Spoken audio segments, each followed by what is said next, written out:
দীর্ঘ ৫০ বছর পর প্রকাশ্যে এসেছেন বীরবিক্রম মেজর শরীফুল হক ডালিম, যিনি সবার কাছে মেজর ডালিম নামেই পরিচিত।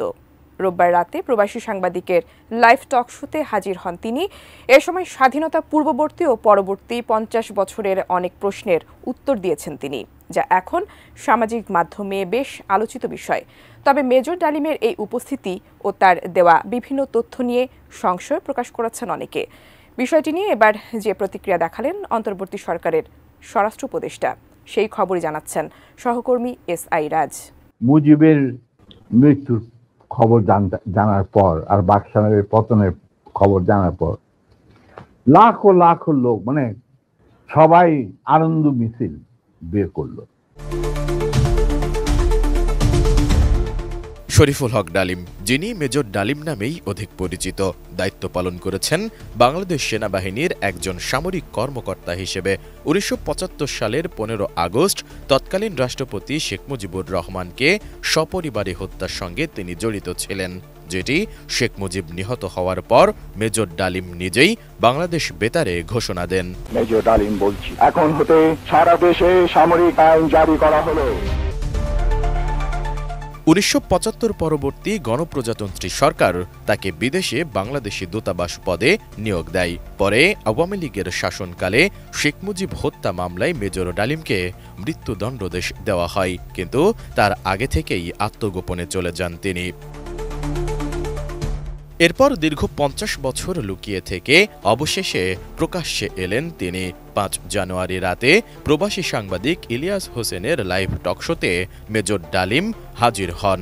লাইভে ৫০ বছরের অনেক প্রশ্নের উত্তর দিয়েছেন তিনি। ভারতের আগ্রাসী মনোভাব নিয়ে যখন বাংলাদেশকে গিলে খেতে চাবে, সেইটার বিরুদ্ধে আমাদেরকে লড়তে হবে। তার জন্য আমাদের প্রস্তুত থাকতে হবে, প্রস্তুতি এখনই গ্রহণ করতে হবে। আপনি কি হার্টের সমস্যা নিয়ে দুশ্চিন্তাগ্রস্ত? স্বল্প খরচে হার্টকে ভালো রাখার সহজ উপায় মাতৃভূমি হার্ট কেয়ারে। টকশোর শুরুতে মেজর ডালিম বলেন, দেশবাসীকে, বিশেষ করে নতুন প্রজন্মের ছাত্র জনতাকে যারা আংশিক বিজয় অর্জন করেছেন, তাদের লাল শুভেচ্ছা জানাই। বিপ্লব একটি সমাজ, যে কোনো রাষ্ট্র একটি চলমান প্রক্রিয়া। সেই অর্থে তাদের বিজয় এখনো পুরোপুরি অর্জিত হয়নি, তার জন্য আরও সময় প্রয়োজন। যে বিপ্লবী যে লক্ষ্য থাকে, সেই লক্ষ্য একমাত্র বিপ্লবীরাই সাধন করতে পারে, অর্জন করতে পারে।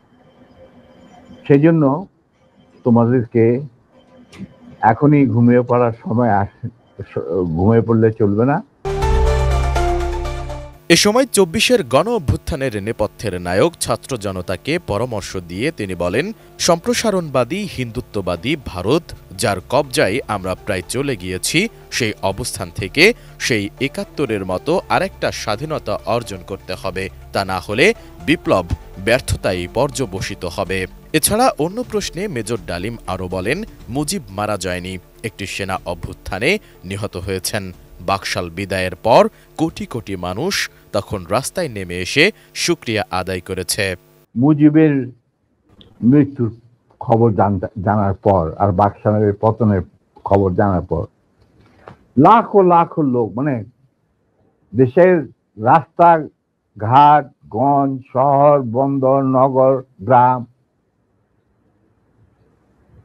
সবাই আনন্দ মিছিল বের করলো।